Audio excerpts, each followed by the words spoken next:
నమస్తే, welcome to special focus. అవినీతి అక్రమాలకు చెక్ పెట్టడమే టార్గెట్ గా AP deputy CM Pawan Kalyan రంగంలోకి దిగారా? లెక్కలు సరిచేసే పనిలో భాగంగా రాస్కోరా సాంబా అంటూ గబ్బర్ సింగ్ మరింత దూకుడు పెంచుతున్నారా? కాకినాడ జిల్లాలో 3 రోజుల పర్యటనను చూస్తే అలాగే కనపడుతోంది. సమస్యల మూలాలను వెతకడం, టార్గెట్లను ఫిక్స్ చేసుకోవడం మొదలు వాటికి మార్గాలను అన్వేషించి పరిష్కారాలను చూపే వరకు పవన్ కళ్యాణ్ ఏపీ డిప్యూటీ సీఎంగా తన మార్కు చూపిస్తున్నారు. అవినీతి అక్రమార్కుల గుండెల్లో రైళ్లు పరిగెత్తేలా స్ట్రాంగ్ వార్నింగ్స్ ఇస్తున్నారు.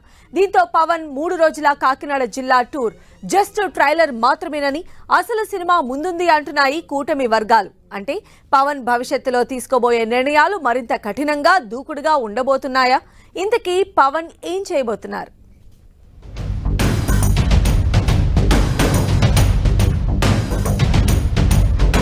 AP deputy CM Pawan Kalyan Kakinada జిల్లాలోని తన సొంత నియోజకవర్గం పిఠాపురంలో పర్యటించారు. ఏపీ డిప్యూటీ సీఎంగా బాధ్యతలు తీసుకున్నది మొదలు పవన్ కళ్యాణ్ ఇప్పటి వరకు రాష్ట్రంలో పాలనాపరంగా చేసిన మొట్టమొదటి పర్యటన ఇదే. డిప్యూటీ సీఎం హోదాలో తన సొంత నియోజకవర్గం పిఠాపురం పర్యటన దగ్గర నుంచి కాకినాడ జిల్లా స్థాయి సమీక్ష వరకు పవన్ 3 రోజుల్లో ఏ ఒక్క నిమిషం వృధా చేయలేదు. తన పరిధిలోకి వచ్చిన సమస్యలకు తక్షణం పరిష్కారాలు చూపేందుకు ప్రయత్నించడంతో పాటు ప్రధానంగా అక్రమాలు, అవినీతికి అడ్డుకట్ట వేసేందుకు యాక్షన్ ప్లాన్ కూడా సిద్ధం చేసుకుంటున్నారు.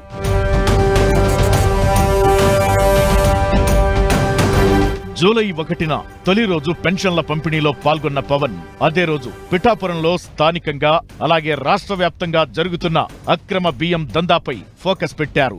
అక్రమ రేషన్ బియ్యం సరఫరా దందాపై గతంలోనూ కాకినాడ సహా రాష్ట్ర వ్యాప్తంగా ఫిర్యాదులు వచ్చాయి. దీంతో పౌర సరఫరాల శాఖ మంత్రి నాదెండ్ల మనోహర్ కాకినాడ జిల్లాలో తనిఖీలు కూడా చేశారు. ఆ సమాచారాన్నంతా తీసుకున్న పవన్ బియ్యం అక్రమ దందా కాకినాడ సహా ఏపీ పలు జిల్లాల్లో వేళ్లూనుకుందని భావించారు. అక్రమ బియ్యం రవాణాపై దృష్టి సారిస్తున్నామని, దీనిపై లోతైన దర్యాప్తు కొనసాగుతుందని స్పష్టం చేశారు. మీరు మనం చూసారు సివిల్ సప్లైస్, మన జనసేన పార్టీ నుంచి వచ్చిన మనకి మంత్రి శ్రీ నాదెండ్ల మనోహర్ గారు ఎన్ని వేల టన్నులు పట్టున్నారో మీకు తెలుసు. ప్రజలకు చెందాల్సిన రైస్ అది. గోడౌన్లో ఎంత రైస్ ఉందో చూడండి.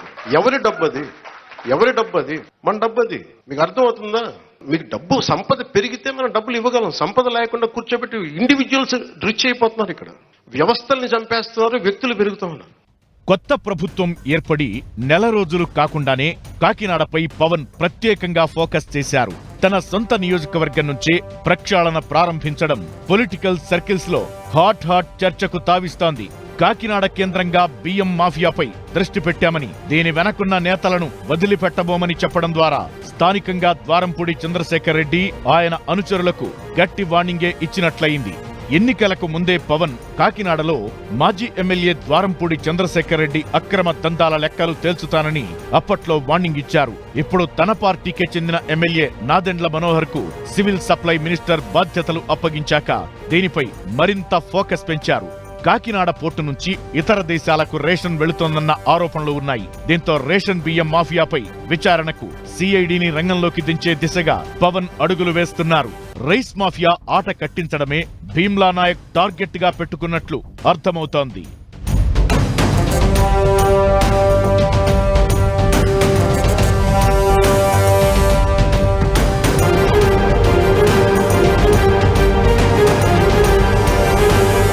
ఫస్ట్ డే టూర్లో గంజాయి, ఎర్రచందనం స్మగ్లింగ్ పైన కీలక ప్రకటనలు చేశారు డిప్యూటీ సీఎం పవన్. తిరుపతి నుంచి వేల కోట్ల రూపాయల విలువ చేసే ఎర్రచందనాన్ని చెక్ పోస్టులు దాటిస్తున్నారని ఆరోపించారు. ఏపీ నుంచి నేపాల్ కు తరలిపోయిన ఎర్రచందనాన్ని వెనక్కి తీసుకురావాలని అధికారులకు సూచించారు. దీంతో గత ప్రభుత్వ హయాంలో అటవీ శాఖ మంత్రిగా చేసిన పెద్దిరెడ్డి రామచంద్రారెడ్డి, ఆయన వర్గాన్ని టార్గెట్ చేశారన్న వాదనలు వినిపిస్తున్నాయి. గతంలో పలుమార్లు మాజీ మంత్రి పెద్దిరెడ్డి, ఆయన కుటుంబంపై ఇసుక, ఎర్రచందనం స్మగ్లింగ్ ఆరోపణలు చేశారు కూటమి నేతలు. గత వైసీపీ ప్రభుత్వం ఇసుక, ఎర్రచందనం స్మగ్లింగ్, గంజాయి, డ్రగ్స్ ద్వారా అక్రమార్జన చేసిందని, వేల కోట్ల రూపాయల విలువైన సహజ వనరులను దోచుకుందనేది కూటమి ఆరోపణ. అందుకే ఇసుక, రెడ్ శాండిల్ అక్రమాలపై పవన్ టార్గెట్ ఫిక్స్ చేసుకున్నారని లెక్కల్ని తీసి వాటికి చెక్ పెట్టే దిశగా యాక్షన్ ప్లాన్ సిద్ధం చేస్తున్నారన్న వాదనలు వినిపిస్తున్నాయి. పంచాయతీరాజ్, గ్రామీణాభివృద్ధి, నీటి సరఫరాతో పాటు అటవీ పర్యావరణ శాఖ పవన్ కళ్యాణ్ చేతిలోనే ఉన్నాయి. దీంతో ఎక్కడ ఏం జరిగింది, ఏ అక్రమాలు ఎలా జరిగాయన్న లెక్కలను నిగ్గు తేల్చే పనిలో పవన్ ఉన్నట్లు తెలుస్తోంది. ఇంత అడ్డగోలు అవినీతి ఉంది. ఒక్కొక్క చోట వెరైటీస్ మైన్స్ లేవు, ఆల్మోస్ట్ నీళ్ళు ఖాళీ చేశారు. కడప లాంటి చోట్ల మైనింగ్ కానీ ఇసుక కానీ ఇప్పుడు తవ్వాలి ఒక్కొక్కటి ఎన్ని బయటపడతాయో తెలియదు. కానీ అలా అని చెప్పి మీ తప్పుల్ని దాయం. ఇప్పుడు మీరు రైస్ దాచేశారు, మీరు అక్కడ మీ గోడౌన్లో, దాన్ని బయటికి తీస్తాం. దానికి సంబంధించిన వ్యక్తులు మీరు తప్పు చేస్తే దాన్ని భరించండి. మరి దాంట్లో మేము దెర్ ఇస్ నో కాంప్రమైజ్. మొత్తానికి తొలి రోజు పిఠాపురం పర్యటనలో 2 కీలక అంశాలపై పవన్ దృష్టి పెట్టారు. ఒకటి, గత ప్రభుత్వ హయాంలో కాకినాడతో పాటు రాష్ట్ర వ్యాప్తంగా రేషన్ బియ్యం అక్రమ రవాణా. రెండోది, గంజాయి, ఎర్రచందనం, శాండ్ మాఫియా. వీటిని ఏపీ ప్రభుత్వం చాలా సీరియస్ గా తీసుకుంది. ఇందులో గతంలో జరిగిన అక్రమాలపై విచారణ చేయడంతో పాటు ఇక ముందు ఎలాంటి తప్పులు జరగకుండా చూసుకోవాలని ప్రభుత్వం భావిస్తోంది. పవన్ కాకినాడ జిల్లాలో సమీక్షలు ఆయన యాక్షన్ ఎపిసోడ్ లో కేవలం ట్రైలర్ మాత్రమేనని, ముందు సినిమా ఇంకా ఉందన్నది కూటమి వర్గాల నుంచి వ్యక్తమవుతున్న అభిప్రాయం. గత ప్రభుత్వం హయాంలో ఏపీలో శాంతి భద్రతలు పూర్తిగా లోపించాయనేది కూటమి సర్కార్ ప్రధాన ఆరోపణ. అందుకే శాంతి భద్రతల పరిరక్షణలో తమ ప్రభుత్వం చిత్తశుద్ధితో ఉంటుందని AP deputy CM Pawan Kalyan అంటున్నారు. కాకినాడ జిల్లా పర్యటనలో భాగంగా ఈ అంశంపైన ప్రధానంగా దృష్టి పెడతామని, ఒక బాలిక మిస్సింగ్ కేసును స్వయంగా సాల్వ్ చేసి మరీ భరోసా ఇచ్చారు. ప్రజా సమస్యలను దగ్గర నుంచి తెలుసుకుని అక్కడికక్కడే పరిష్కార మార్గాలను అన్వేషించడం ప్రజాప్రతినిధికి ఎంత అవసరమో పవన్ కళ్యాణ్ కాకినాడ జిల్లా పర్యటన ద్వారా ప్రాక్టికల్ గా చూపించారు.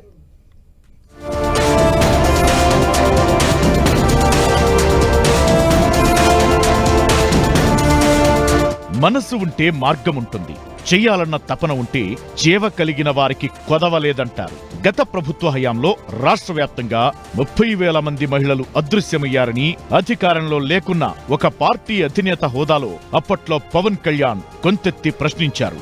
ఇప్పుడు కూటమి ప్రభుత్వంలో ఏపీ డిప్యూటీ సీఎం హోదాలో ఒక తల్లి తన కుమార్తె అదృశ్యమైందన్న ఫిర్యాదు చేయగానే దానిపై వెంటనే స్పందించారు. పోలీస్ యంత్రాంగాన్ని ఉరుకులు పరుగులు పెట్టించి ఆ అమ్మాయి ఆచూకీ కనిపెట్టారు. భీమవరానికి చెందిన ఒక బాలికను ప్రేమ పేరుతో మోసం చేసి 9 నెలల క్రితం తీసుకెళ్లారని ఓ తల్లి పవన్ కు ఫిర్యాదు చేసింది. దీనిపై పోలీసులకు ఇన్స్ట్రక్షన్స్ ఇచ్చిన పవన్ ఆ బాలిక ఆచూకీ జమ్మూ కశ్మీర్ లో ఉందని 72 గంటల్లోనే గుర్తించినట్లు తెలిపారు.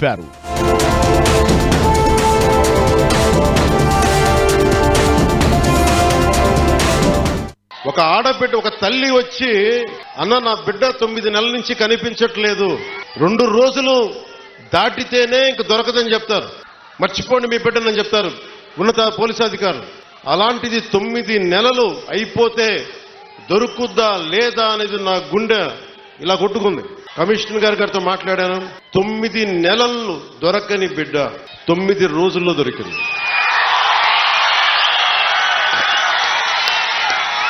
నేను ఈ 9 రోజులు నవరాత్రులాగా అయిపోయినాయి నాకు. నా ప్రార్థనలు, ఆంధ్రప్రదేశ్ పోలీస్ శాఖ సమర్థత, ధైర్య సాహసాలు, వారి అపార నైపుణ్యం జమ్మూ అండ్ కాశ్మీర్ లో దొరికింది. జమ్మూ అండ్ కాశ్మీర్ పోలీసు వెళ్లి తీసుకొచ్చారు. ఇదే 30,000 మంది ఆడబిడ్డలు అదృశ్యం అయిపోతే ఒక్కరు మాట్లాడలే గత ప్రభుత్వం. ఏపీ నుంచి 30,000 మంది ఆడపిల్లలు అదృశ్యమైతే వైసీపీ ప్రభుత్వం కనీసం స్పందించలేదని, పోలీసులు కూడా స్పందించలేదన్నారు పవన్ కళ్యాణ్. ఒక ప్రభుత్వం తలుచుకుంటే చేయగలదన్న దానికి ఇప్పుడున్న ప్రభుత్వాన్ని ఉదాహరణగా చెప్పొచ్చని పవన్ తెలిపారు. అదే సమయంలో ఏపీ పోలీస్ శాఖపైన ప్రశంసలు కురిపించారు. ఇలాంటి సమస్యలను చూసి వదిలేయకుండా శాశ్వతంగా సొల్యూషన్ చూడాల్సిన అవసరముందన్నారు. అంతేకాదు, బాలికలు, మహిళల రక్షణకు ప్రత్యేక సెల్ ఏర్పాటు చేసే ఆలోచనలో కూడా ప్రభుత్వం ఉందని స్పష్టం చేశారు. ఆంధ్రప్రదేశ్ నుంచి గతంలో 30,000 సంవత్సరాలు 30,000 ఆడపిల్లలు అదృశ్యమైన రకరకాల కారణాల వల్ల దాని మీద మనకి ఏం చేయలేదు. మనం అసలు ఇంతమంది ఆడపిల్లలు అదృశ్యమైన కదా, దీని మీద ఒక స్పెషల్ కమిటీ ఎందుకు పెట్టలేదు? ఇది ఉన్నతి పోలీసు ఉన్నతాధికారులతో మాట్లాడి దీనికి ఒక సమాధానం, ఒక సెల్ ఏదైనా కావాలా, ఒక స్పెషల్ సెల్. ఎందుకంటే చాలా కష్టం, ప్రతి రోజు చేయలేదు, మనకి ఉద్యోగాల్లో నింపలేకపోతున్నాం. వైసీపీ ప్రభుత్వం పన్నులు వసూలు చేయడంలో చూపిన శ్రద్ధ ప్రజల బాగోగులపై పెట్టలేదని, తమ కూటమి ప్రభుత్వం అలా ఉండబోదని భరోసా ఇస్తున్నారు పవన్. ఇసుక, మట్టి, గనుల తవ్వకాల నుంచి సీనరేజీ, రిజిస్ట్రేషన్లు, ఇతర పన్నుల ద్వారా పంచాయతీలకు రావాల్సిన నిధులు గత ప్రభుత్వం హయాంలో అందలేదని గుర్తించినట్టు తెలిపారు. పంచాయతీ వ్యవస్థ, మండల పరిషత్తు, జిల్లా పరిషత్తుల ఆర్థిక పరిస్థితిని గత సర్కార్ పూర్తిగా సన్నగిల్లేలా చేసిందని, ఇప్పుడు వాటిని బలోపేతం చేసే దిశగా దృష్టి పెడతామని తెలిపారు. ఏ శాఖ నుంచి స్థానిక సంస్థలకు ఎంత అందాలో పూర్తి స్థాయి నివేదిక 48 గంటల్లో ఇవ్వాలని కాకినాడ జిల్లా కలెక్టర్ను ఆదేశించారు పవన్. పవన్ కళ్యాణ్ అనే నేను భారత రాజ్యాంగానికి కట్టుబడి నన్ను అఖండ మెజారిటీతోటి గెలిపించిన నా పిఠాపురం పుర ప్రముఖులకు, పెద్దలకు, ప్రజలకు, యువకులకు, ఆడపడుచులకు, తల్లులకు, యువతులకు, ప్రతి ఒక్కరికి, అన్ని వర్గాల వారికి, ఎస్సీ, ఎస్టీ, బీసీ, ఓసీ, ఇస్లాం, క్రిస్టియానిటీ నేను హామీ ఇస్తున్నాను. మానవత్వాన్నే కాపాడుతాను, మీ అభ్యున్నతికే కష్టపడతాను. కాకినాడ జిల్లాలో వాతావరణంలో విపరీతమైన మార్పుల కారణంగా ఉప్పాడ తీర ప్రాంతం కోతకు గురవుతోంది. ఇప్పటికే 20 అడుగుల మేర ముందుకొచ్చిన సముద్రం అక్కడి నివాసాలను కూడా కలిపేసుకుంటోంది. ఏడాదిన్నరలో ఎకరం మేర ముందుకొచ్చిందని అంచనా. దానిపై చెన్నైకి చెందిన national centre for coastal research బృందం ఉప్పాడ తీరాన్ని పరిశీలించింది. ప్రజా సమస్యల పరిష్కారం దిశగా AP deputy CM Pawan Kalyan రంగంలోకి దిగిన వెంటనే ఉప్పాడ సముద్రపు కోత సమస్యకు శాశ్వత పరిష్కారం కోసం అడుగులు వేశారు. మారిటైమ్ బోర్డు, కేంద్ర ఖగోళ శాస్త్ర మంత్రిత్వ శాఖ అధికారులతో కలిసి తీర ప్రాంతంలో పర్యటించారు. అధికారులతో కలిసి అధ్యయనానికి వచ్చిన పవన్ ను అక్కడి గ్రామ ప్రజలు, తీర ప్రాంత గ్రామాల వారు కూడా ఆత్మీయంగా స్వాగతం పలికారు. అక్కడ కోతకు గురవుతున్న పరిస్థితులను అంచనా వేసిన అధ్యయన బృందం నివేదికను తయారు చేసి ప్రభుత్వానికి ఇవ్వనుంది. దాన్ని బట్టి తగిన ప్రత్యామ్నాయ పరిష్కార చర్యలను చేపట్టనుంది ప్రభుత్వం.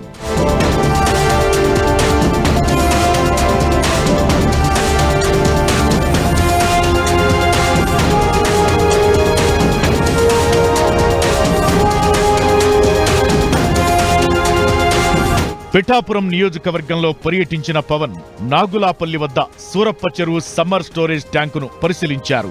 సమ్మర్ స్టోరేజీ ట్యాంక్, తాగునీటిని శుభ్రపరిచే విధానం, ల్యాబ్లు పరిశీలించి అధికారులను అడిగి వివరాలు తెలుసుకున్నారు.